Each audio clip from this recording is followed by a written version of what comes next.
Hello, everyone, and welcome to the latest episode of the Weekend Crusaders. My name is Sean Wasserkrug. With me, as always, is Brian Michaels. And today we are talking about 5 movies that have come out between the weekend of June 11th through June 13th.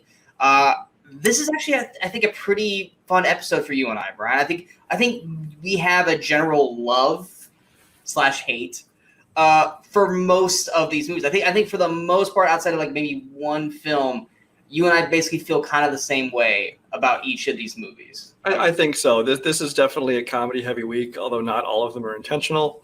But yeah, I'd say we agree on most of them, not all of them. Yeah, there's one that we're probably going to have a slight difference on. Yeah. But, I mean, I'm allowed to have these movies because Brian has... Absolutely. I certainly have mine. But yeah, and then, like you said, it's for the most part, it's a comedy-heavy week. We've had these weeks before where it's mostly comedy heavy or horror heavy or something like that. It's not that we plan it, just the way it lays out. But today we're going to be starting with Brian's pick. This is a movie, once again, you and I both generally love. You love more than I do, but I still really like it. And this is Brian's pick is the apocalyptic comedy. I would say meta comedy, really meta. This is the End. This is the End came out June 12th, 2013, had a budget of $32 million, had a weekend opening of $20.7 million. Number 2, its opening weekend behind Man of Steel in its first week, and had a finished box office of $126 million, $101.47 million domestic, and $24.57 million international. Yeah, there's a lot to talk about. There's a lot to unpack with this movie, but I'm going to let Brian start it off because it is his film. Go ahead, Brian, with This Is the End. Yeah, so This Is the End. It's actually based on a short they did about 5-6 years earlier called Jay and Seth versus the Apocalypse. But it's Jay Baruchel and Seth Rogen, obviously friends in real life, made the short film. And then at some point they decided to make it into a full-fledged movie.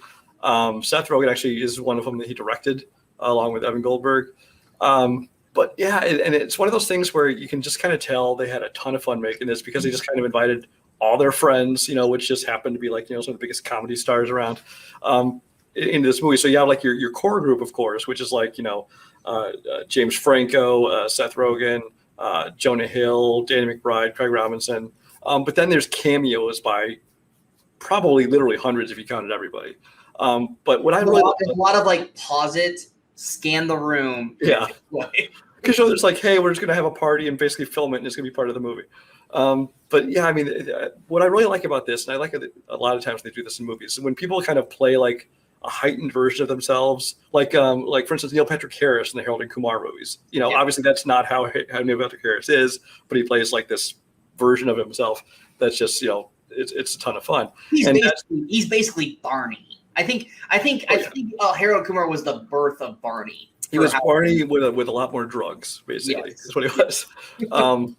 But in this movie, I mean, you got obviously got James Franco and Seth Rogen kind of playing a heightened version themselves, but then you have especially Michael Cera, who I think is one of the best cameos because he's playing like just this complete asshole. You got I'm trying to think of the other ones. Oh, Danny McBride. He's basically playing Danny McBride, but obviously like a much heightened version of Danny McBride.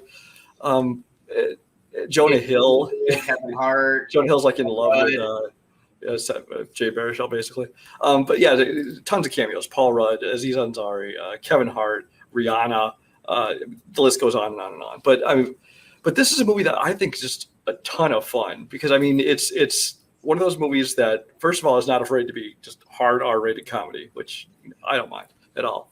But it also I thought it was kind of unique. I mean, there's been apocalyptic comedies before, but this is really not really like anything else that I can think of that I've seen before. Now the movie does slow down a little bit at one point, which I'm sure we'll talk about eventually. But for the first, I'd say 2/3 of this movie, I just loved the entire thing, and it slows down a little bit, and then but I think it hits the ending. But other than that, it's a great comedy. I had a great time watching this movie. Yeah, I mean, with This Is the End, it's one of those like, this is too good to be true kind of thing with the way the cast is laid out, and you just like, okay, so it's just gonna be like, I think it's the main 6, just fucking around in the house during the apocalypse. Which the one thing too is that, like, yes, we have a lot of apocalyptic films, like disaster films. We get that a lot. we don't ever really get Rapture films. Right. Like that's something that's unique. Although I will recommend Rapture Palooza with Anna Kendrick. Yeah, which stars another Freaks and Geeks alumni in John Francis Daly, I think his name is, and Craig Robinson plays the devil. So there you go. The only other Rapture thing I can think of is like The Leftovers, which is just a very, very dark. Yeah, that's not a comedy. Yeah. Or not movie or show. But yeah, with this, it's like I love whatever Seth. For the most part, I love what Seth Rogen and Evan Goldberg do. I mean, they gave us some of the best stuff. I mean, in terms of TV shows, Invincible last month, they were a part of that. Preacher. This you got. I mean, of course, like Brian doesn't like this movie, but I love this movie, which is Pineapple Express. So to me, to get a Pineapple Express sequel in this is one of the best parts. And even though he already mentioned it, to me, one of my favorite parts of the entire film is Michael Cera. He gets 3 scenes in this movie, and all 3 scenes are top gold. I especially love seeing the 3 Superbad guys together again. Yeah, with Jonah and was it Christopher Mintz-Plasse? Yeah. I'm always worried I'm going to say his name wrong. But yeah, when those all 3 are together by the pool, it is hilarious. Or the bathroom scene. The bathroom scene. That is the one character that was just like, if I could have subtracted someone from the core group and placed someone in, Michael Cera would 100% had been it's like the subtraction for probably Danny McBride, because I don't think you could have had Danny McBride and Michael Cera with that group. So I probably would have replaced Danny with Michael, because Michael Cera rolling like tears, like that's how funny he was, killing me on that. But yeah, like with this cast, obviously they're all friends, and I think you and I were kind of saying this whole, because we actually watched this one together. Just because we were like, after our sneak, we're like, let's watch this to the end so we can watch something good. That we're like, where a lot of this is improv, clearly, because there's no way they wrote this script down and just like, here's your lines. Like they just let them. Like, that's one of those things. I'm sure the scenes and the plot and obviously were scripted, but you can tell they just got to go up. Like anyone who's ever watched any of like Seth Rogen's movies or Judd Apatow movies, they always have an extra on there called Jokorama, where they just like go off on like 15 versions of a joke, and clearly that's what happened. Yeah, that's what I was talking about. I was like, there's like with Judd Apatow, it's like you and I were kind of like sometimes they let people go a little too long or a little too far with some of the improv.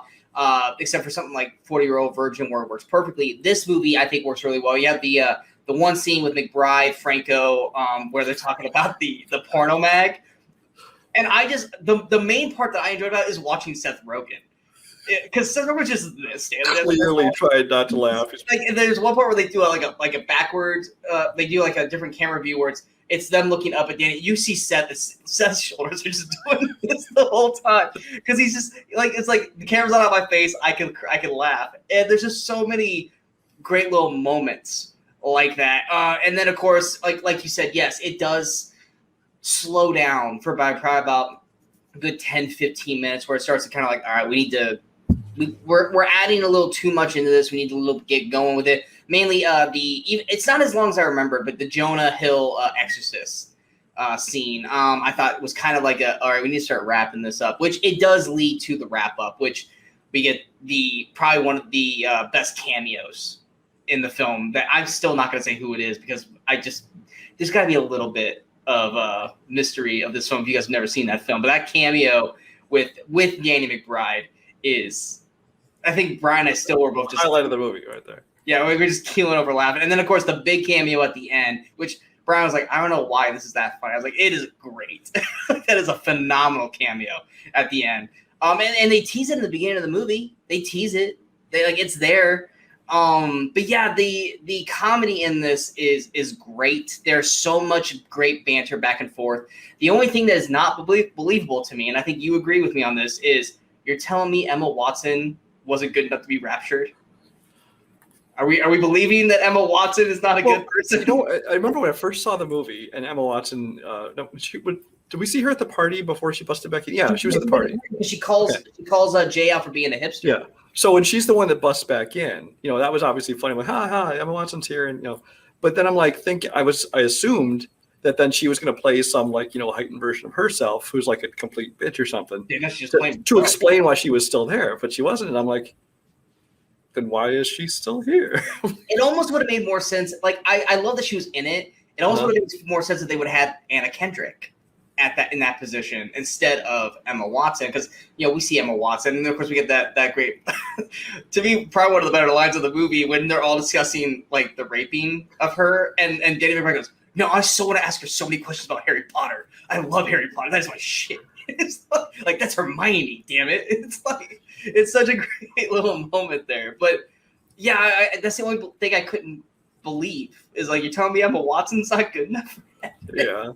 But so, yeah, there's things like that you think of, but really this is the kind of movie you don't think too hard about. You just watch it and you laugh. And I mean, I honestly went into this not knowing whether I'd like it or not, because I mean I enjoy 40-Year-Old Virgin, I enjoy Superbad, some of those movies, but there's also like Pineapple Express and Your Highness and actually Danny McBride's things. Your Highness does suck, and they even diss on it in the movie. Yeah, but there's some of their movies they've done that don't quite hit for me. So I'm like, we'll see if I like this. But I went in there and I laughed my ass off. And like you said, it does slow down at one point. But I think it's really a matter of they do just kind of jokes after jokes after jokes in the house. But then at some point they're like, okay, we have to move the plot along to get to the ending, and you get that. But I mean, it does make it slow down a little bit. But it doesn't hurt the movie overall, I don't think. Yeah, it was one of those where like going into this, I was kind of real hesitant as well, because I was like, this might be another Tropic Thunder situation where I'm going to go in with expectations way too high that this movie is not going to be able to match. Mm-hmm. And then probably within once the rapture thing happened, and you're starting to see the sinkhole, and everything that happens at that point is like, okay, this is already like exceeded what I think it was going to be. Like there's just so many of the character or actors in this film that die just in that scene alone, or even Paul Rudd's little moment where he steps up and he's holding the big champagne. I almost wish that this movie was like bigger and longer, but it had a lot more of those, the other people that were in the whole thing, like Martin Starr, David Krumholtz, and like all these other people. I'd love to just like I'd watch a 4-hour movie if you just kind of cover with everybody. Mindy Kaling's in it as Mindy well. Kaling's, yeah. There's so many, and I almost wish like when they fell down, like almost like a side film. If they fell down in there, like it wasn't like a lava doom, like it was them in hell. I would have almost loved, like just like them going like all them in hell kind of thing. Because we know like Franco, like obviously with Franco, how Franco was in the movie. Like I would have loved to have seen where that would have happened with him at that point, or even McBride as well with the movie. But yeah, this is the end. It's one of those. I can't watch this too many times because I feel like it kind of loses some of it if you watch it like so much. But this is one of those like every few years go back and revisit it, and it's just like it still hits. Like even by today's standards, like based on what's been going on in entertainment business, like there were certain points with Franco and Rogan. I was like, oh, this isn't going to age well because it's like now apparently Rogan won't work with Franco anymore, and they're all like, man, I'd sacrifice myself for you. Shit like that. See, I just separate all that kind of stuff. Like I can still watch Kevin Spacey movies and I don't give a shit because I like the movies at the time. I agree. It's one of those things where it was like every joke about that in my head going, oh, like that didn't age well at all. But it's still funny, but it didn't. I think we can all attest though, based off of watches, and I said this while watching, and you kind of agreed. Jay Baruchel's a douche. Like, and even if that was a heightened version of him, it's like, man, I would not get along with him if he's even. I don't know if I go so far as douche. He definitely seems like the killjoy, like the downer guy. He's like he doesn't want to have fun. He wants to come on. Can we just go home and do the like? I don't want to do this. I don't want. Which I get it. They want to set up kind of a conflict in a relationship there, but I kind of feel like that maybe is what he's like. 'Cause he doesn't seem like a Hollywood kind of guy. Yeah. But I wouldn't go so far as he's a douche. I think it's just. Not as fun-loving as the rest, apparently. I mean, Jay Baruchel, I mean, granted, I love How to Train Your Dragon, not necessarily because of him, but because of the film. And She's Out of My League. Like, you love that movie. I think it's fine because of the cast around him, not Jay. I'm just not a huge Jay Baruchel fan. I'm just not. And this movie, to me, just kind of solidifies it. Because never in this movie did I ever, like, make me go, yeah, Jay. It's like, oh, Jay died. I'd totally be cool with that. Kind of thing. Like I would swap him out with Michael Cera, but then the plot would just not mesh. It wouldn't flow. But yeah, this is the end. If you guys have never seen This Is the End, and you're a fan of any of these actors, go out of your way to check this out. It's hilarious. Plus, Craig Robinson finally, I think, gets a really well overdue lead performance in this film. I mean, he's obviously the lead is Rogan and Jay and I would say Franco, but I mean, he's part of the core group, so he's got some great moments in it. Because I love Craig Robinson from The Office, and obviously he's got some great moments in Pineapple Express. So to get him kind of front and center, I actually really like seeing Craig in it. And Danny McBride's Danny McBride. I mean, he's eastbound and down. Like, you know what you get with Danny McBride in these films. And Jonah Hill's Woody Harrelson impression during the Pineapple trailer is great. Jonah Hill killed me in this movie because he was just being overly nice. Like Jay, you sweet person, you. Like, everyone, stop bullying Jay, okay? It's like, plus the first initial scene with Danny McBride, where he's at the table and they're all accusing him. He's like, so you're telling me Franco didn't suck dick last night? Now I know you're lying. Yeah, this movie is just evidently quotable. I mean, there's so many moments. Even just like little moments, like if we're talking about Jonah Hill, the morning after he encounters the demon, shall we say? Yeah. He's just kind of like, so last night wasn't great. Some stuff happened last night. I started looking over at Brian, and Brian's like keeling over like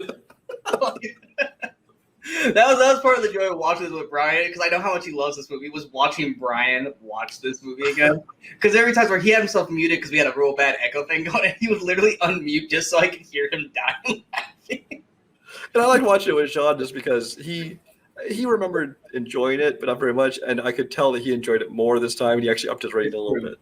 It's true. It did get elevated a little bit more for me by the end. But this is the end. I don't think it's on anything currently right now. It is not anywhere streaming right now, but I would definitely say it's worth a rental. I would also, like I said, I would also recommend Rapturepalooza if you like Craig Robinson or Anna Kendrick for that matter. It's more of a low budget affair, but it's still fun. Mm-hmm. One of those indies. Yeah. So that was Brian's pick. We're now moving on to my pick. Man, we're getting our picks out of the way this week. We're going to my pick. This is probably the one movie that we're gonna be not on the same page on, because Brian, for some reason, doesn't like this comedy, which it's, to me, right up Brian's alley. But for some reason, it's not. I am doing, now granted, I know a lot of people are going, Sean, Jurassic Park came out this week. Why aren't you talking about Jurassic Park?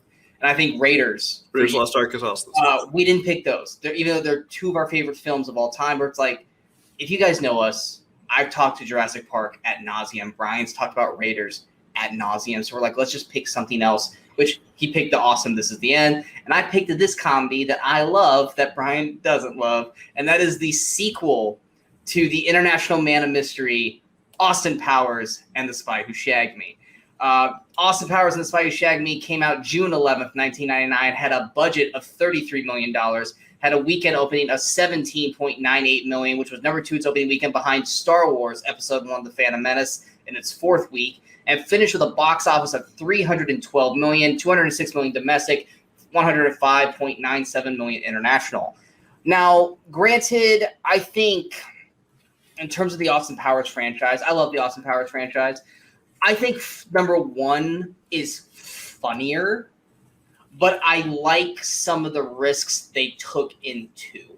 And we almost talked about the first Austin Powers a few weeks back, but I was like, you know what? I don't want to talk about Austin Powers this week and then talk about the sequel in a couple weeks. So I went with something different that week. Yeah, okay, I'll get this way. You know what probably is one of the funniest parts of the first film? Because my best friend and I would watch this on repeat. It's that one little montage where he's like, at the end of the night, he's like trying to like catch up with what he's missed. And it's when it's like he watches like the history of like the Berlin Wall going down. He tries to play a record player and a CD changer. But it's when he gets the Nike shoe with the pump. And it starts going, wee, wee, wee. He starts getting smiley. And he starts pressing to it, and then it poofs him in the face with the powder. My best friend and I would just laugh at nauseum because of his facial expression. Like, oh, this is fun. This is great. And poofed in the face. I don't know why that scene works so well, but we loved that. But on the sequel, yes, do they retread a lot of the same jokes that the first film did successfully? Absolutely. Is there one very particular bad acting performance in this film that we will talk about? Absolutely. To me, what works in this film, and to me what makes it my favorite of the trilogy, is Vern Troyer's Mini-Me. Mini-Me is fucking hilarious. He to me saved the franchise. Because yes, you got Mike Myers playing Austin, Dr. Evil, and now Fat Bastard, which to me Fat Bastard's funny. He gets a little tired at the end, and now it doesn't work quite as well because he also is Shrek, and it literally is just basically a live action Shrek in these films now. But to me, Vern Troyer's Mini-Me is perfect. Everything Mini-Me does in this film is hilarious, to the point where he tries to bite tiny Mr. Bigglesworth, to when he draws the picture of Scott, to when he beats the crap out of Austin, and then when Austin just throws him into the pole, he just dies. I love Vern Troyer's performance in this, and then he's great in the third one as well, even though that movie's collectively not that great. Vern Troyer's great in that.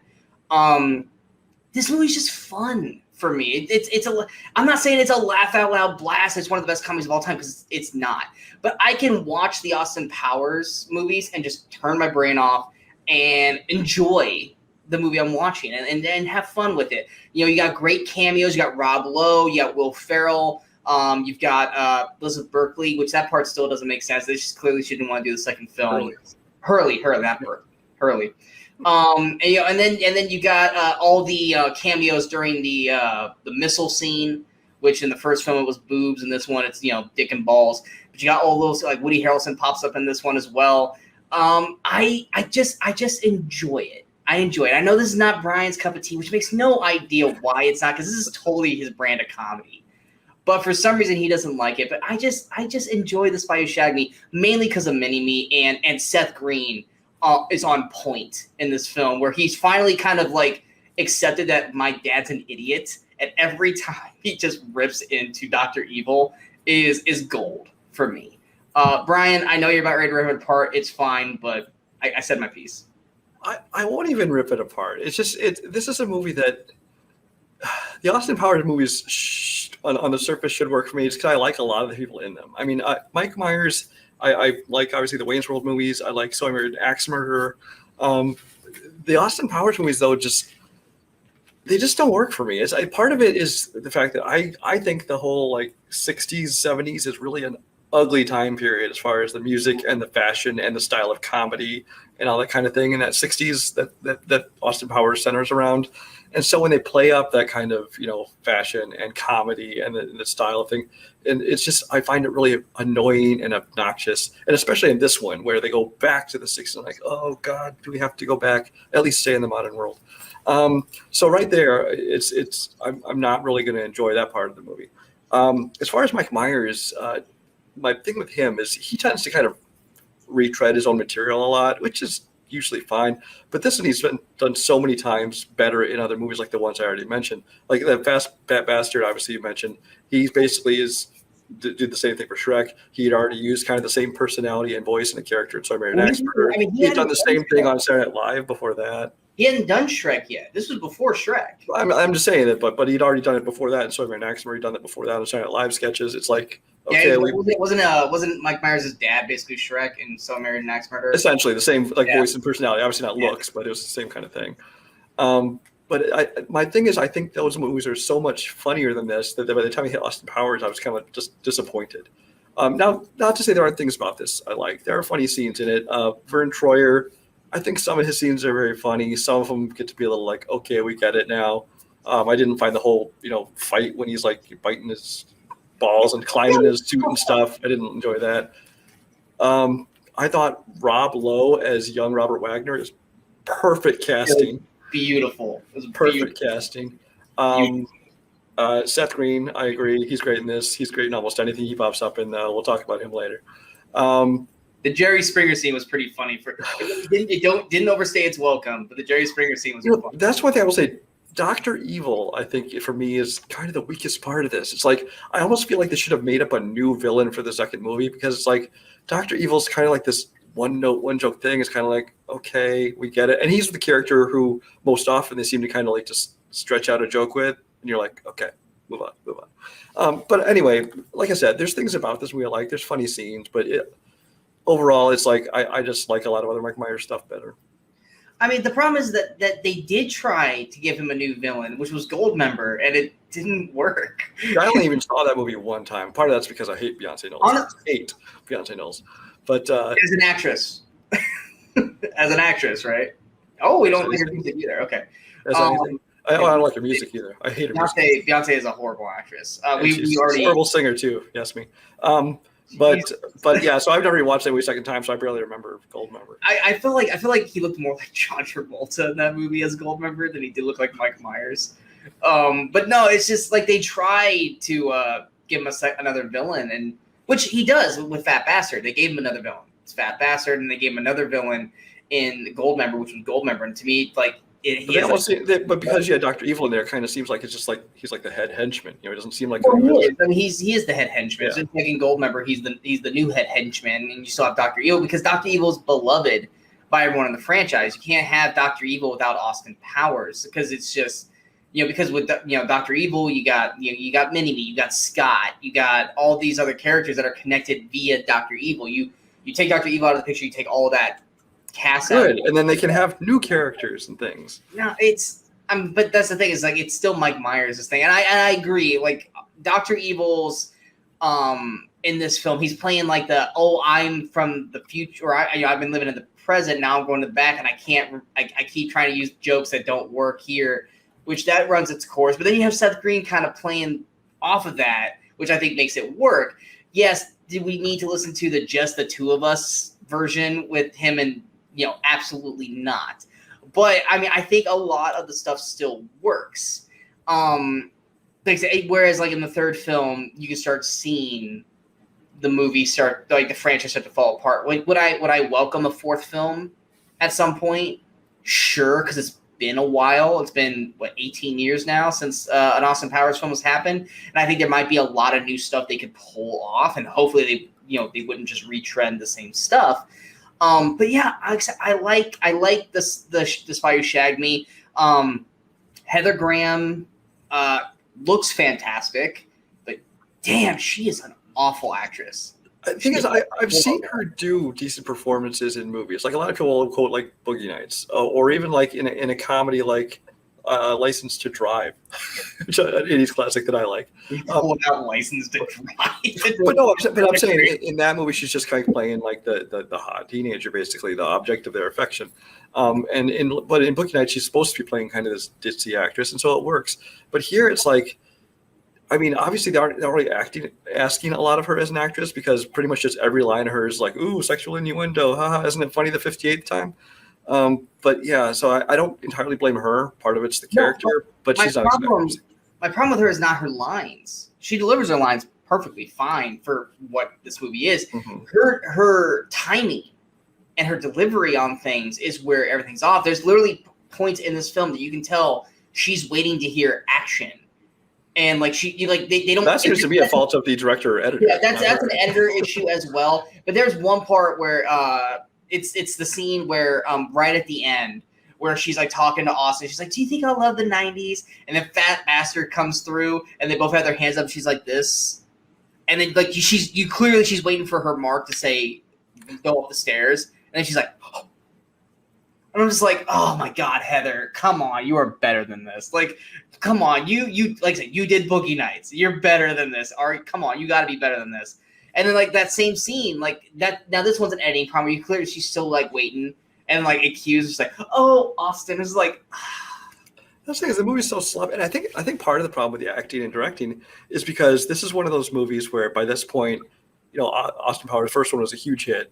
And so they make this one, and I think that they're just like, okay, Mike Myers, we're just going to let him do his thing. He can improv all he wants in the scene, and we're not going to try and hold him back. But the problem is then everybody else is like, okay, when do you want me to go then? It's like, so. It gets worse in the third one. Yeah. Because in the third one, yeah, he does. They just let him go with Goldmember and Austin.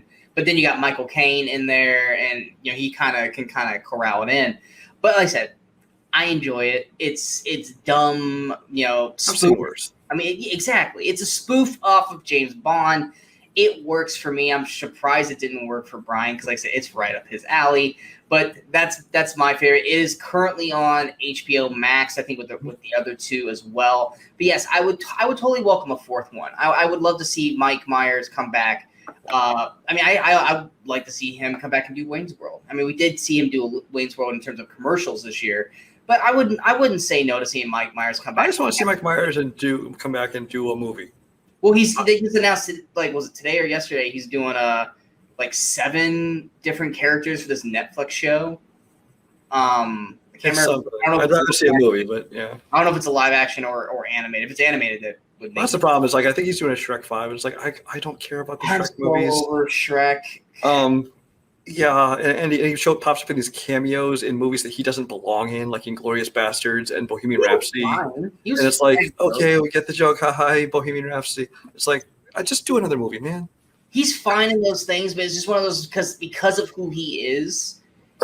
He takes you out of the movie. Exactly, he takes you out of the movie, but it's like that's not his fault. He's got to work. It's not our fault. I don't think he does. It's like he probably really doesn't need to work. Let's be honest. He's probably set for life. So we're gonna go ahead and go on to our stinker film. God, I hate this film. I hate this movie so damn much. The film is the horror comedy, The Happening. The Happening came out June 13th, Friday the 13th, 2008. Had a weekend budget of $48 million. Where was that money go? Had a weekend opening of 30.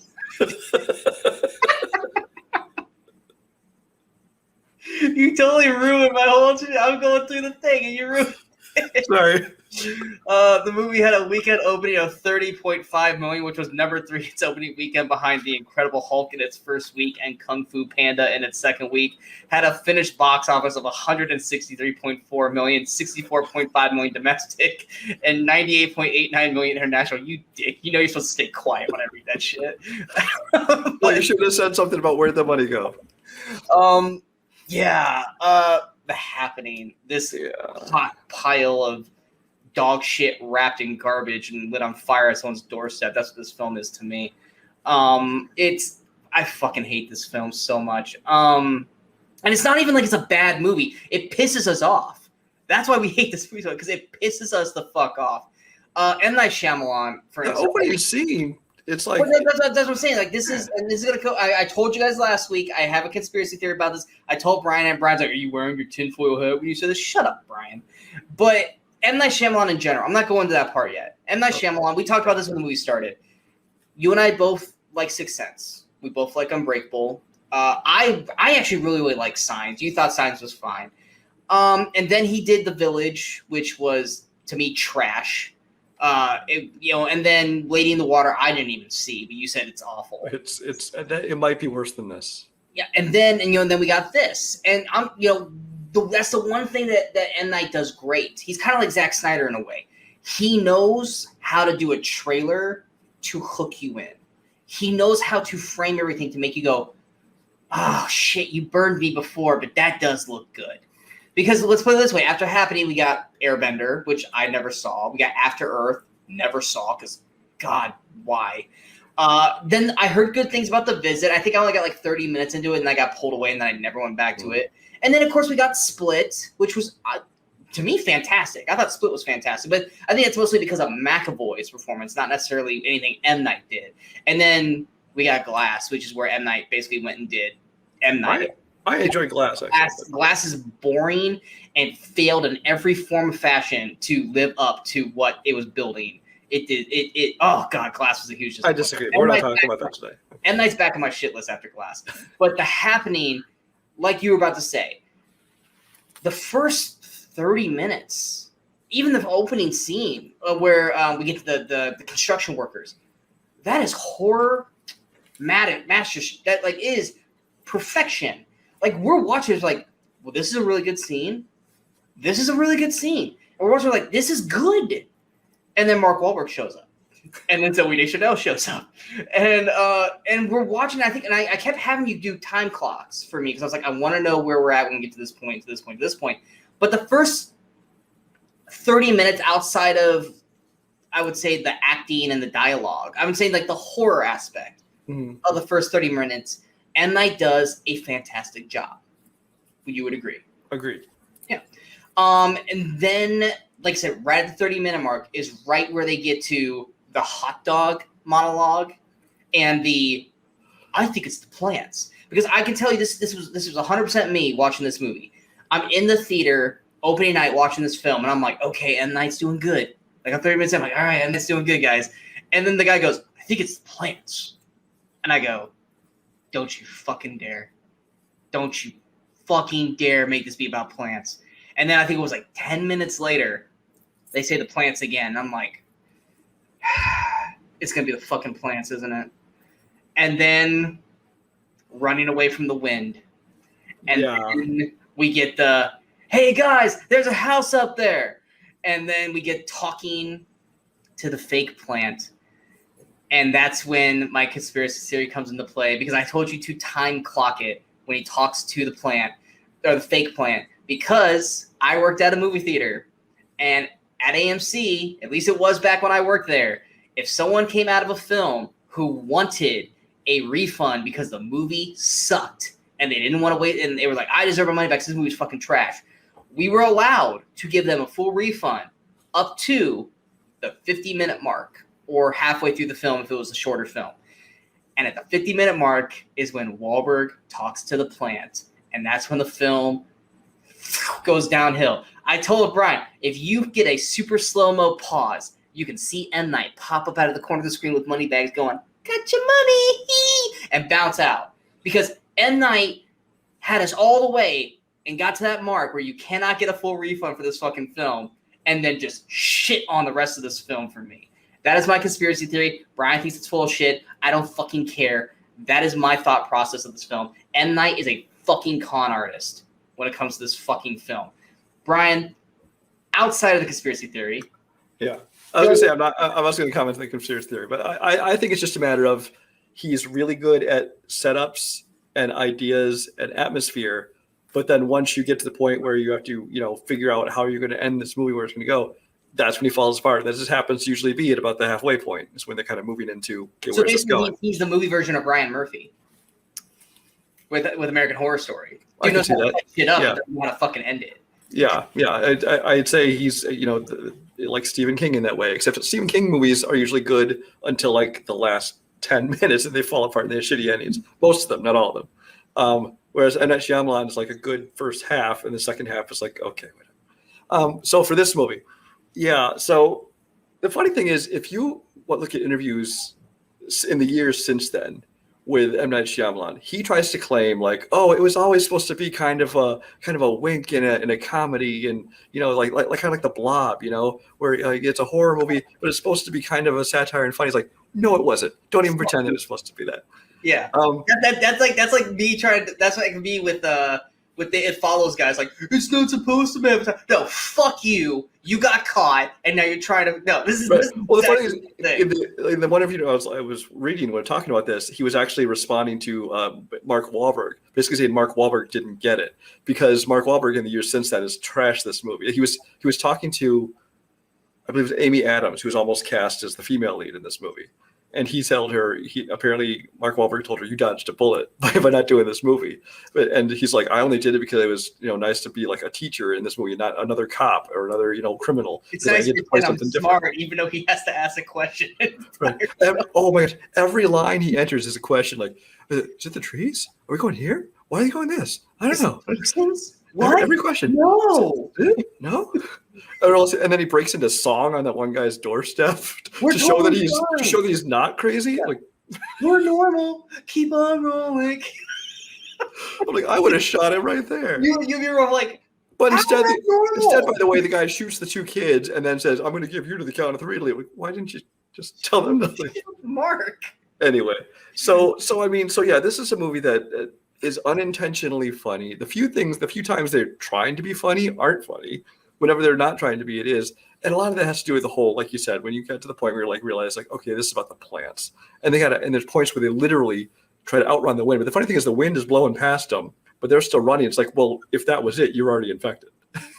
Like the wind is blowing through the windows. Ooh, shut the windows. Like, well, if that's what it is, it's already there. You realize that there are creases between the windows and air can still get it. Yeah, as long as you're still getting air, you're still getting it. Yeah, it's like the one part where he's at the woman's cottage or whatever, and she dies, and he goes and runs in because the wind's coming at him, and he runs through the mesh door, and it's like the wind's already in there at that point, bro. Like, you didn't outrun this thing. Yeah. But like you, it's kind of one of those kind of things. Like I did the same thing when I was watching Indiana Jones Kingdom of the Crystal Skull. When I'm watching the movie and I kind of was like, wait, are they going where I think they're going? And I'm like, is this going to be about UFOs and aliens? Like, no. Oh God, this is where they're going. And I kind of felt that same way watching that movie. And like you in this movie, I'm like, is this where? Oh God, this is where they're going with it. Holy shit, You just sit there, just like. And at that point, you're just sitting there like pissed off. Like now, I got to watch the rest of this movie to see how the trees are mad at us. And they tease at the end for a sequel. And you find out it's like only on the East Coast. So apparently the rest of the country's trees are okay with them. So every could just easily moved out west. That's why I was like, why is LA not affected? Why is California or Texas or Chicago is the third most populated city? Why are they just fine? But they decided to take out like Maine and Rhode Island. Yeah, and I guarantee you, as soon as this whole thing was over, obviously there's a whole lot of real estate available in New York City now or whatever. There's a raft of new people, so it's just gonna kill them too. Who knows? That was the other thing at the very end of the movie. It was like 3 months later, and like was the little girl's already going back to school. I'm like, wow, by today's standards, that's bullshit. Because it took like a year for kids to go back to school here because of a pandemic, and these are the trees that are gonna kill you. And it's just, oh God. And then I think what was it Jeremy Strong? Jeremy Strong show. There's a movie. I'm like, I recognize him. I looked up, like, oh, it's Jeremy Strong, who you might know from Molly's Game is the one I mainly recognize him from. Trial of Chicago 7 is where I knew him from. Yeah, it's that one. He made a joke in the movie, and it killed me. Oh, did I? Yeah, you're like when he's acting like he's mildly challenged. He's good. He seems like when he's acting like he's slightly mentally challenged, he reminds me a lot of Giovanni Ribisi. But I mean, if you looked at the characters, they could totally be brothers. I'm sorry. And then Zoe. First off, Zoe Deschanel. Her first scene, like they're like, wasn't it like Leguizamo said something like she's being weird or she's been weird lately or something, and then the first scene is her like this in the camera. Unless you're close up. She spends half the movie staring. When she does talk, I mean, she is a horrible actress in this movie. I mean, she's not always a horrible actress, but in this movie, she is a horrible, horrible actress. Plus, it's a whole plot line that has nothing to do with anything. Did not need to be in this movie. It's just to add layers to their characters, but then it starts becoming like, there's the one part where like Mark Wahlberg tries to get back at her, and like it ends up being just like not even true. And it's like, so what the fuck was the point of that dialogue then? It's just Mark Wahlberg is awful in this film. Like he can complain that it was M. Night's fault. His performance is dog shit. Like his performance dog shit? Was it? I don't know. Dogs? Everything's a question. It was human shit. Was it even shit? What? No. Huh? The plans? Say hi to your mother for me. Right. It's just like, but it was like his face is like this. Okay, now. Time. Now, if any of you out there watch Honest Trailers, I think Honest Trailers. I was gonna bring up Honest Trailers. I think Honest Trailers just really fallen off in comedy in the last couple of years. I still enjoy it. I used to really love them, but I watched that after I watched this movie. Yeah, we watched it together. Yeah, I rewatched The Happening Honest Trailer, and basically they said like all the same things that we had just said about the movie, except for the mannequin moment with Zoe, which was fun. Yeah, there was Mark Wahlberg talking all in questions, Zoe having just the one facial expression like staring the whole movie. The fact they used the word happen or happening like 30 times throughout the movie, but if you watch the Honest Trailer, you'll enjoy it if you've seen this movie because they're spot on this one. There was also the mood swings. She slaps the kid's hand, and Mark Wahlberg doesn't even react, just like no one reacts. Zoe's even like just like, okay, cool. Okay. And even the kid snapped. Even the kid, she doesn't even go like ow or anything. The kid's just like, okay. It's like, what? Yeah. This whole movie is just. I fucking hate this film so much. Anyway, we're done talking about this movie. I fucking hate that film. Anyway, The Happening is not on anything, I think, currently right now. Oh, actually, it's on Amazon Prime right now. Oh, that's right. It is on. It's free on Prime. Yeah, it's free. So if you want to watch this dog shit of a film, go ahead and watch it. I will say this. Like we said, the first half hour, good atmosphere. After that, if you're watching with somebody, you might have some fun watching it. but you won't enjoy it as a movie. Yeah, watch it like a roller coaster. Like the anticipation is going here, and then instead of going all the way back down, it then turns into a small world after all, where you just like, get me the fuck off this boat. We're gonna be moving on to our revisited film. This is a film that I think Ryan and I both said deserves a little bit more respect. I don't think anyone talks about this film, but Brian and I once again both were like, we both enjoy this film. But I totally forgot about this movie because no one ever talks about this film. And that is the Harrison Ford action film, 6 Days and 7 Nights. 6 Days and 7 Nights came out June 12th, 1998. Had a budget of $70 million, had a weekend opening of $16.48 million. Number 2, its opening weekend behind The Truman Show in its second week, and a finished box office of $164.83 million, $74.3 million domestic, and $90.5 million international. Brian, why don't you start off with 6 Days and 7 Nights? Well, first of all, I think action might be mischaracterizing it. This is kind of an action movie. It's an action rom-com kind of thing. It's in the vein of, like, if you've seen Romancing the Stone, maybe. Or even African Queen is, I think, the one I see this most compared to. Because, Harrison Ford has always been kind of compared to Humphrey Bogart. They have the same kind of gruff demeanor to them. But this one especially, is plot-wise, kind of has the same kind of feel as African Queen. But this is a movie that it's really not like much that Harrison Ford has done besides this. Because Harrison Ford does a lot of his straight action movies. He does a lot of straight dramas. He doesn't do a lot of comedies. He's done like a romance movie with Sabrina. He's done a couple of comedies here and there, but most of them, like Hollywood Homicide, are not very good. But this is one where I actually think that he worked very well, and I think it's because his character is supposed to be like this gruff person going up against Anne Heche, who's like this kind of uppity, high maintenance girl from the city, and it kind of works. And this is a movie at the time I saw it, I was like, Harrison Ford, he doesn't always show a lot of personality. When he's not doing his like action Han Solo kind of swagger to him, when he tries to do other movies, it's not a lot of emotion to his work except for maybe anger. But looking at this now compared to what he's done since then, he's showing. He's got a whole lot of personality. He's doing a lot in this movie. Compared to nowadays, when you can tell he doesn't want to be there half the time when he's making movies. Yeah, like he looks like he's having fun for the most part. Yeah, that was the thing I was going to say, is he looks like he's actually having fun, especially like there seems like he's playing drunk and he's like hitting on her and stuff, and there's a lot of those scenes that I think he's actually gets to have a lot of fun with it. Anne Heche, I think, is fine in this role. I'm not like a Anne Heche fan or anything, but I think she plays this role perfectly fine. I think the chemistry between them works real well. David Schwimmer is her fiance in the movie. He's basically playing Ross. He's 100%. He's 100% Ross Geller in this. And this came out in 98. So this is season 4 of Friends, 4 or 5 of Friends. So it's right at the height of Friends' popularity. He is 100% Ross Geller. He is 100% playing Ross. I know you mentioned you thought that with Anne Heche, you felt like she was more like Jennifer Aniston. There are moments where Anne Heche's volume and her tone sounds like Rachel Green, which is like, well, that makes sense. She's fucking engaged to Ross. So I can see. I didn't see the similar. I see what he was talking about. I do agree with that. But it's not as direct. But Schwimmer's just Ross. It's like if he was looking to expand his acting, broaden his horizons, he didn't. He's staying right in his lane. Which is why he didn't. That's why he didn't do a whole lot once Friends. Which he's fine. Behind the camera. I think he's fine in this movie. I think he plays. It's a role that fits the Ross character well. Exactly. He serves his purpose in the film.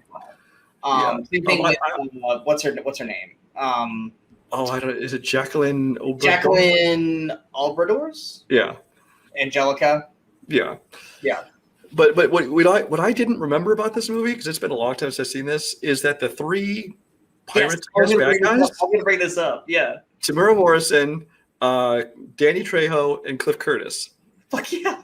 I'm like, how did I not notice them? Like Trejo is pretty noticeable, but I forgot Trejo was in this, and then all of a sudden I was just like, well, I think it's because we didn't notice them because they weren't big then. Yeah, this is before Tamura Morrison had been in movies like Speed 2 and things like this, but he basically became a known name after Attack of the Clones. Yeah. And then Cliff is Fear the Walking Dead, Dr. Sleep, but he's that great supporting guy that you start searching him, you're like, oh, he's in this. He's in this. He's in this. Yeah, I think the first place I even took notice of him was probably Three Kings. But even then, he had been in a ton of movies before that. Even in this movie, you can barely recognize him because he looks like Jay. What's his name from Club Dread? Who wants to Chandrasekhar? Everyone wants to fall. Yeah. But he doesn't look like his character from Club Dread because it's all like dreads and everything. But I was just surprised. I'm like, oh, these three. Because I was like, oh, that guy. Oh, and him. Oh, and him. It's like I recognize all three of them. Yeah, so they're the only noticeable ones. That's kind of a fun thing to do on revisiting the movie. It's kind of fun to see things that, because like I said, I don't know about you, but it's been a long time since I watched it. Same thing with Allison Janney as her boss. Yeah, because this is pre-West Wing. Yeah. But I enjoyed this movie. It's not anything great, but it is a movie I think deserves a little more respect than it gets because it's forgettable, but it's fun when I'm watching it. Exactly, and I agree with pretty much almost everything that you said about it. It's a fun kind of. I don't want to say little because it's not a little film, but like we say, when you look at Harrison Ford's filmography and you pinpoint movies that you like, take not counting Indiana Jones and Star Wars, you think of, to me, you get Air Force One, this movie, and then you get like Fugitive and like Witness and all this kind of stuff, and then you have something like this where it's like, okay, well, I mean, first off, he's playing very, very real to his character because he crashes planes, which Harrison Ford's does that in real life. So, I mean, he's playing pretty true to character, but he is having fun. At least it looks like he's having fun. Yeah. And him and Hayes have a pretty solid chemistry in this film. I mean, the snake scene I thought was pretty funny, which of course, everyone's like, oh, it's Harrison Ford. He hates snakes, but I'm trying to concentrate here. And again, that's a scene where he like showed personality and he really enjoyed him. And he looked like he was having fun. Exactly. And then you have, the part where he's arguing with the pig, which is like still the same scene, but and then like I can tell there was one part of the movie where I could tell like Harrison Ford is not having a good time right now. Like he hates this scene. It's the whitewater rafting scene where he gets hit in the back of the head by the fucking buoy, and you can see Harrison's face like he clearly does not want to be in the scene. Like that's the one part of the movie where like I could tell he was not about that moment because he got dinged in the back of the head. Like even if that thing was like wood, that still would have like cardboard, that still would have sucked to get hit in the back of the head like that. But yeah, I mean it's fast moving. Like I don't think there's really a whole lot of slowdown because the movie's not that long. So even when it does start to slow a little bit, it's building the character up and development and everything like that. I say it's a solid late 90s film. It's a solid late 90s rom-com / action kind of movie. I wish there could have been a little bit more with the pirates to kind of make it a little more action heavier by the end, but it's fine for what it is. Personally, I disagree because I actually kind of would have liked to have seen more of the two of them and less of the pirates. I would like to see just like more of a surviving on the island kind of thing. Now this is a personal thing. The reason why I think I like this movie as much as I did is because Harrison Ford kills a fucking peacock. Good. You like peacocks? I take it. I have a unnatural feud with the species of peacocks. We don't get along. They're fucking pricks, and I want them all to die. I'm picturing you like the Family Guy with the chicken. You're laughing, but that's not fucking that far off. So when Harrison Ford kills the peacock, like you fucking go, man. You kill that damn peacock. Side story. So Omaha, Nebraska is where I used to live. They have one of the world's best zoos. They let the peacocks just fucking roam. Yeah, they have zoos around here too. Yeah, they just let them fucking go. There's this one area, it's right near the aviary, where there's like a concession stand, all this kind of stuff. It's also like right where like the polar bear and shit live. And these fucking peacocks hang out like a fucking gang over in this area. And like they sit on the fucking roof of the concession stand. They hide behind the shit and they wait. They wait. Every time I go there, I immediately get to that section. I start tensing up. And everyone's like, Sean, what the fuck's wrong? I'm like, fucking peacocks are near, man. They're near. They're like, Sean, just let it go. Like, they're not fucking after you. Sure enough, it's like fucking Jurassic World. With all the peacocks coming around me like, Motherfucker, we told you not to come around these parts. What are you doing here, boy? And it's like, it's what it's like. And it's like, I will punch this peacock in the face if it doesn't fucking leave me alone. One of them jumps off the fucking roof and gets behind me, and I'm like, get me the fuck out of here. I'm about to get kicked out of the zoo for drop kicking peacocks. Fuck peacocks. They're sons of bitches. They all deserve to die. They're rats with big fucking feathers. And Harrison Ford kills them in this movie, and I love it. So we've learned something about Sean today. Oh, anyone who knows me knows my rivalry with peacocks. They all deserve to die. So do you subscribe to Peacock Network? Or yeah. Yes. Yes, because WWE's on Peacock, so I kind of have to.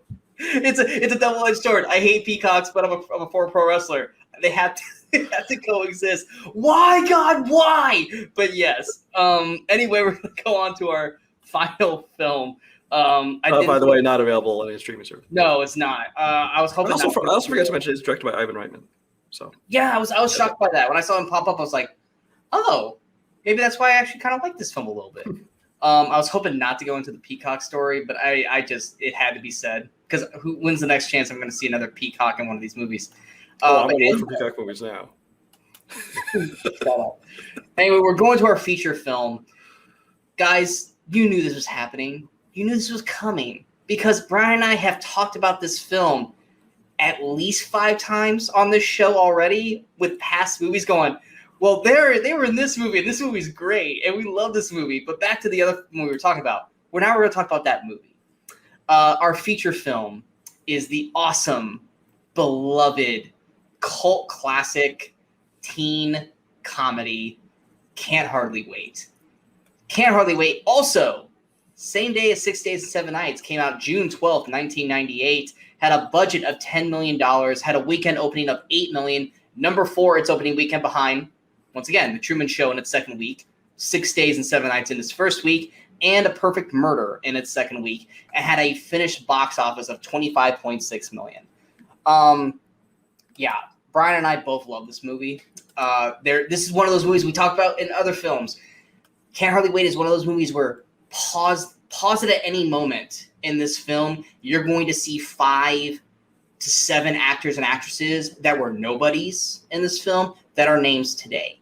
Jason Segel is Watermelon Guy in this movie. Melissa Joan Hart is the yearbook girl. There's so many people in this film that have like one line here, one line. Sarah Rue is the crazy girl with the scissors. There are so many people in this film, but obviously the reason why I love it so much is it's got the gorgeous, amazing Jennifer Love Hewitt in this film. And of course, an actor that we both love, Seth Green. And Seth Green is top notch in this film. And then Ethan Embry's doing his best Freddie Prinze Jr. impression in the film as well. There's so much to talk about with this film, but I'm going to let Brian start this thing off with Can't Hardly Wait.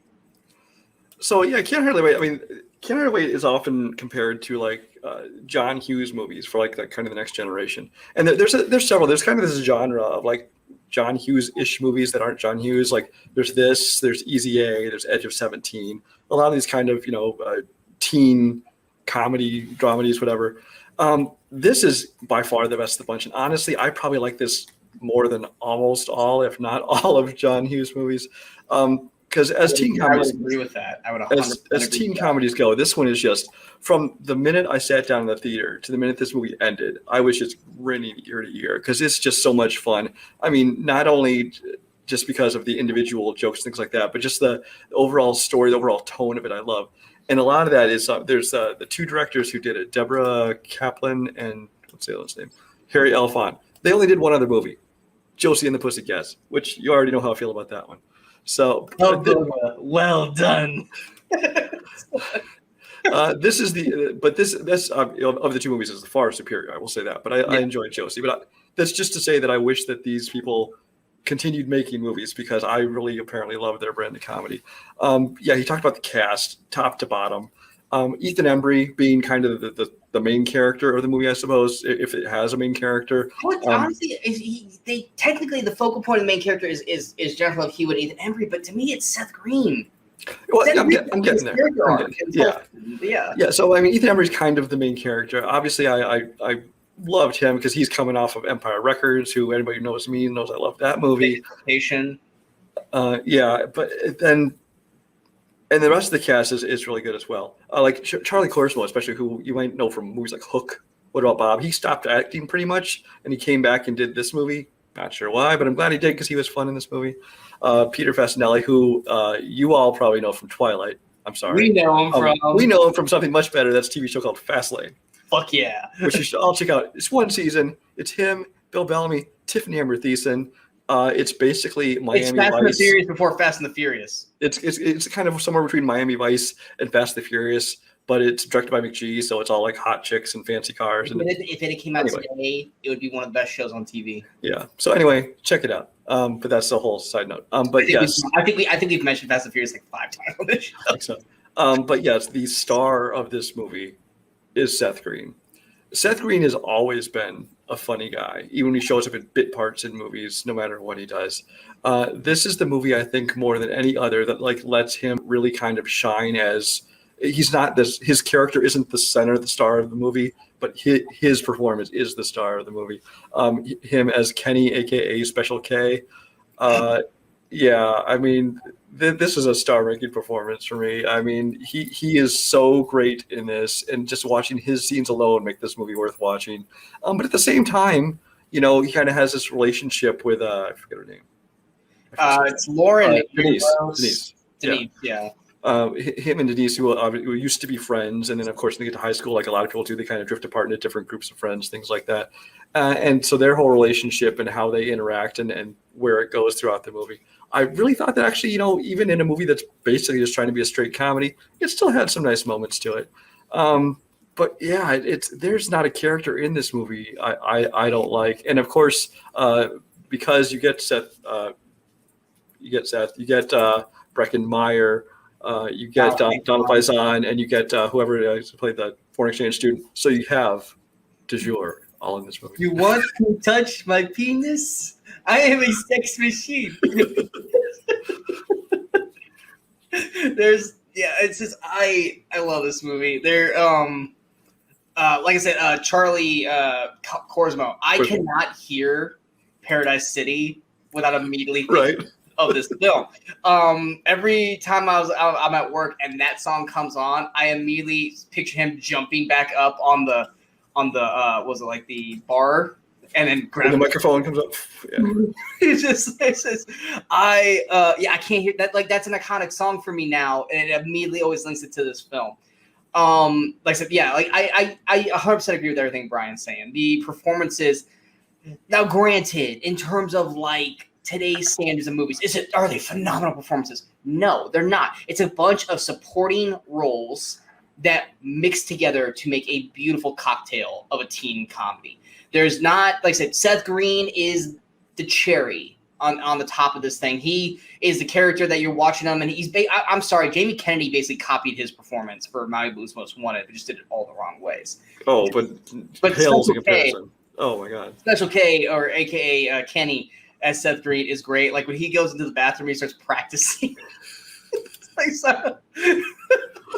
And I gotta say, I probably quote his character every single day in one way or another.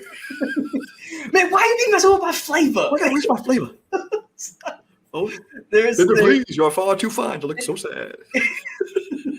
Baby, please. Baby, please. Sorry. I just love listening to Brian talk like that. It's great. Because I'm so old. It's the joke. I'm old and white. Anyway, can't get it out of my head now. The performances for everyone in here just mesh so well, and the reason why it also works so well is whoever's been to a high school party or high school kind of like end of school party, all these characters are 100% the people that you would see. You got the one, well, I can't remember the actor's name, but he's the annoying friend who brings up every embarrassing story. It's like, you remember that one time? Oh, yeah, I don't remember his name, yeah. Which, it's like, I was like, yeah. Every time I was talk to that hot chick, and then you start asking that stories about me? Well, I do, because it just happened. I'm going to remember that, man. Memories are forever. See if I look you up during the reunion. But like I've seen that character. I've seen that person in real life hanging out at a party where it's like, dude, shut the fuck up. And then I mean you got the one girl who's going through a breakup. It's like, I'm gonna sleep with the next person that talks to me, and every guy just flocks into that group. You got the creepy guys. You've got the band. You've got the one girl who's really really all about school spirit. You got sadly the poor person who's running the house, which I love. The actress is Michelle Bookhurst, and her titles are the girl whose party it is. They don't even give her a name. It's just like, oh no, sorry. Like, poop? Yeah, poop my shoe? Is that poop? Yeah. You have the college guy who came back because he's not cool at college anymore, so he's hitting on the young chicks. Yeah. Exactly, Jerry O'Connell in that role. And even the nerds, Charlie's friends, the nerds, like just had them hanging out on the roof. My retainer looks like a Klingon. Pew pew pew. It works so well. I mean, everything about this film works. Plus, I think like this is like one of Smash Mouth's like best films. There are two things about this movie. I mean, besides just the characters and the jokes and stuff. Two things about the movie I love. One is the soundtrack. This soundtrack, it's basically wall to wall music, because I mean, it takes place party, of course it is. But I love this entire soundtrack. I remember I listened to this song for like the next 10 years. I swear I had it on repeat. I Can't Get You Baby. You talking about that song? Well, the whole soundtrack. Oh, gotcha. Okay. But that one especially. But the other thing about this movie, I think that it doesn't get credit. It's very well directed and edited, because the way they'll be like on two characters in one scene, and they'll kind of go through the party up to somebody else, like walk through the party to somebody else. And I just love the way that it's put together. It kind of moves you through the party from character to character, and it doesn't seem like, okay, here's jokes here, here's jokes here. It just seems like walking through a party, and I love the way it's done. And even the one moment of the film where they actually go away from the party, where you get Ethan Embry and Jenna Elfman, that's a great moment there. You get the whole Barry Manilow and then Scott Baio story. You call Barry Manilow. You're telling me. I mean, come on. How can I say Scott Baio? Like, it's just there's so much great things about this film. I enjoy the hell out of it, and even Laura Ambrose's character Denise. I've known girls like that, and you're just like, God, you suck. Like, why can't you just enjoy something? Yeah. But it's just because and then we get the way it is at that movie, and then of course we get the not the generic, but we get the typical end of high school film where it's like, here's what happened to this person. Here's what happened to this person. Which we actually did, all we got was like what happened in the last 10 minutes between Seth Green and Denise. Like, I would have loved to have heard what happened to them in the future. But yeah, I can't hardly wait. It's so good. It's so good. Like, there's a lot of people who are like, oh, we love, Dazed and Confused and American Graffiti and all that. This is Brian and I's of that. It really is. It's just so much better. And I think most people here that we're talking to have probably seen this movie, but also another movie that we both like, not another teen movie. This movie is probably the one it takes the most from. It's like this and Varsity Blues, and I think She's All That are probably the three main ones. Yeah. These are probably the three main ones it takes from. Like Sam Levine's character is basically Special K, except he's like acting Chinese instead of like acting black. But yeah, I mean, so this is one of those movies, like if you want to do like take an evening, do like a triple feature, watch like this and Varsity Blues and not another teen movie, you'll love it. What about She's All That? Yeah. Oh, come on. It was on our show, which is also funny that we've now talked about all three of these movies on the show, and we have not done not another teen movie. It must not have fallen on our weekend or something. Yeah, exactly. It just didn't fall on our weekend. But yeah, can't hardly wait. It is one of Brian and I's favorites. I can't promise that we won't bring this movie up again at some point, because it's bound to happen. I can't tell if any of these actors are going to pop up again for the rest of the year. Except Seth Green probably will pop up at some point again, but I don't think any of the others are probably going to pop up again. Maybe Jennifer Love Hewitt might pop up one more time. But although it's kind of hard not to, just because it has so many people in it. Somebody's going to be in it. Yeah, Jason exactly. Segel or somebody will pop up. Exactly, Segel might pop up again. But if you guys have never checked out Can't Hardly Wait, either because it came out before you were born, which that just makes Brian and I both sad. This is definitely one of those high school. If you've ever been to a high school party and you guys have never seen this movie, check this film out. It is a lot of fun. Like Brian said, great soundtrack, great cast. It's funny. It's not like gut busting funny. It is to Brian and I, because we've lived this. But it's great. It's great. I don't think it's on any streaming services, but it's definitely worth the $3 rental or just a straight up purchase. Buy it. Yeah, I have it on DVD, so it looks like I watched it. I've had it on VHS. I've had it on DVD. I've had it on Blu-ray. I've had it on digital. I did not get the Blu-ray of it. I didn't get the Blu-ray of it because it's like it's a party movie. I don't need a Blu-ray version of this. Like DVD's fine for me. But that is our show, guys. We hope you enjoyed the show. If you guys did, go ahead and hit that like, share, and subscribe button to the channel so you guys stay up to date with all the latest videos that pop up on the Weekend Crusaders. And of course, don't forget to follow us on all the social media outlets you see below. Coming up next, we've got the review for Brian's most anticipated film of the year. I think, was it your number one, or is that West Side Story? It was my number one. It was my number one. In the Heights. I don't know if I'm going to do a separate review for it or if I'm just going to do a joint review with Brian, because I know Brian, it's his most anticipated. So I know Brian doesn't normally like doing reviews, but this is your number one film. I got to talk about it. You're going to talk about this film. We also got the Paramount Plus film Infinite. I can't guarantee there might be a review for that or not. It all depends on how I can get around a way to watching it, because I don't have Paramount Plus. So we'll see what happens there. But like always, we'll be back here next week with 5 more movies to talk about for that weekend.